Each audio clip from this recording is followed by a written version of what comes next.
আজকের এই এক্সপ্লেনারে আপনাদের স্বাগত। হাজার হাজার বছর আগের হারানো অতীতকে প্রাচীনকালে সমাধান না হওয়া কোনো কোল্ড কেসের মতো গোয়েন্দারা ঠিক কিভাবে সূত্রজোড়া লাগিয়ে নিখুঁতভাবে পুনর্গঠন করেন, আজ আমরা সেটাই দেখব।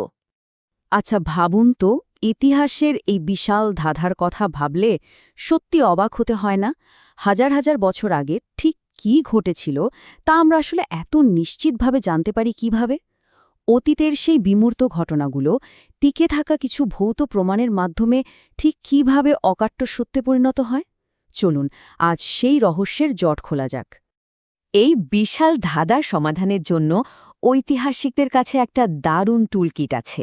এই টুলকিটের মধ্যে রয়েছে লিখিত প্রমাণের মূল ৫টি স্তম্ভ: লিপি, মুদ্রা, ধর্মগ্রন্থ, সাহিত্য এবং বৈদেশিক বিবরণ।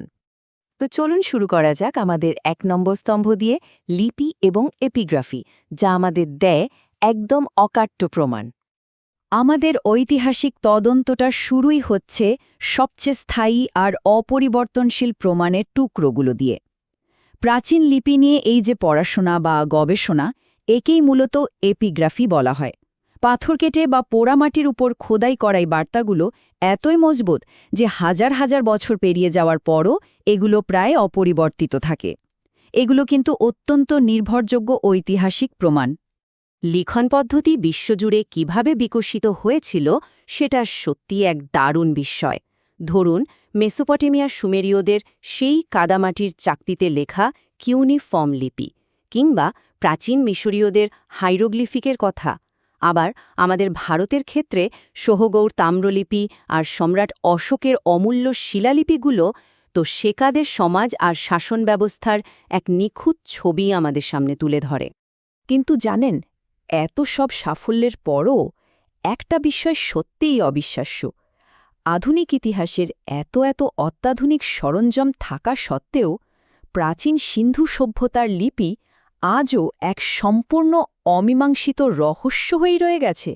ভাবা যায়, একটা আস্ত সভ্যতার কথা আমাদের চোখের সামনে লেখা আছে, অথচ আমরা আজও তা একটুও পড়ে উঠতে পারিনি।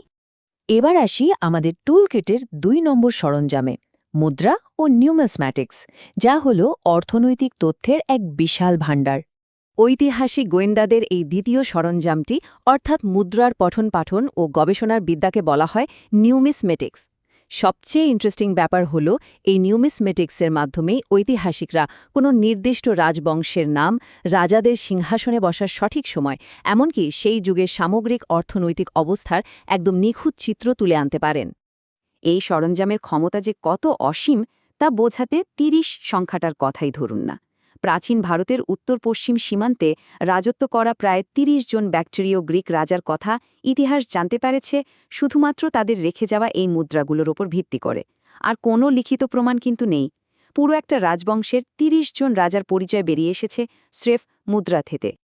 গ্রিকদের কথা বাদ দিলেও প্রাচীন ভারতের শক, কুষাণ এবং সাতবাহনদের মতো শক্তিশালী রাজবংশগুলোর ইতিহাসও কিন্তু ব্যাপকভাবে এই নিউমিসম্যাটিক প্রমাণের উপর নির্ভর করেই পুনর্গঠন করা হয়েছে। চলুন এবার নজর দেওয়া যাক ৩ নম্বর স্তম্ভের দিকে, ধর্মগ্রন্থ ও মহাকাব্য। অকাট্য ভৌত প্রমাণ থেকে সরে এসে এবার আমরা তাকাব প্রাচীন সমাজের এক সাংস্কৃতিক আয়নার দিকে। যেহেতু প্রাচীন সমাজগুলো ভীষণভাবে ধর্মকেন্দ্রিক ছিল, তাই বিশ্বের বিভিন্ন প্রান্তের এই গ্রন্থগুলো সেকালের মানুষের দৈনন্দিন জীবন সম্পর্কে এক গভীর ধারণা দেয়। ভারতের বেদ, উপনিষদ ও পুরাণ, ইরানের জেন্ড আভেস্তা, ইহুদিদের ওল্ড টেস্টামেন্ট, সুমেরের গিলগামেশ এবং গ্রিসের ইলিয়াড ও ওডিসি, এই প্রতিটি গ্রন্থ থেকেই আমরা সেকালের মানুষের জীবনযাপনের অমূল্য ইতিহাস জানতে পারি। হ্যাঁ, এটা ঠিক যে রামায়ণ বা মহাভারতের মতো মহাকাব্যগুলোতে অনেক অতিরঞ্জিত বর্ণনা বা রূপকথার ছোঁয়া রয়েছে, কিন্তু সবচেয়ে গুরুত্বপূর্ণ ব্যাপারটা হল এই সব কল্পনার আড়ালেও তারা প্রাচীন সমাজের আর্থসামাজিক বাস্তবতার এক অত্যন্ত খাঁটি ছবি আমাদের সামনে তুলে ধরে। এরপর আসছে আমাদের ৪ নম্বর স্তম্ভ, সাহিত্য ও জীবনচরিত। একে আপনি সরাসরি রাজদরবারের কণ্ঠস্বর বলতে পারেন। এই স্তম্ভটি মূলত তৈরি হয়েছে ধর্মনিরপেক্ষ সাহিত্য আর রাজদরবারের বিভিন্ন জীবনী নিয়ে। কালিদাস বা বাণভট্টের মতো লেখকদের রচিত নাটক ও জীবনী গ্রন্থগুলো যেন এক একটি টাইম মেশিনের মতো কাজ করে। বাণভট্টের হর্ষচরিত বা সন্ধ্যাকর নন্দীর রামচরিত পড়লে আমরা সেই নির্দিষ্ট সময়ের সমাজের একেবারে নিখুঁত আর প্রাণবন্ত রূপ দেখতে পাই। আর এই প্রসঙ্গে কল্হণ রচিত রাজতরঙ্গিনীর কথা না বললেই নয়। সপ্তম থেকে দ্বাদশ শতক পর্যন্ত কাশ্মীরের ইতিহাসের এক বিস্তৃত ও কালানুক্রমিক বিবরণ রয়েছে এখানে। প্রাচীন ভারতে প্রথমবার কোনো বইতে এমন নিখুঁতভাবে ঘটনার পর ঘটনা সাজিয়ে বিবরণ দেওয়া হয়েছিল, আর তাই একে প্রাচীন ভারতের প্রথম প্রকৃত ইতিহাস গ্রন্থ হিসেবে ধরা হয়।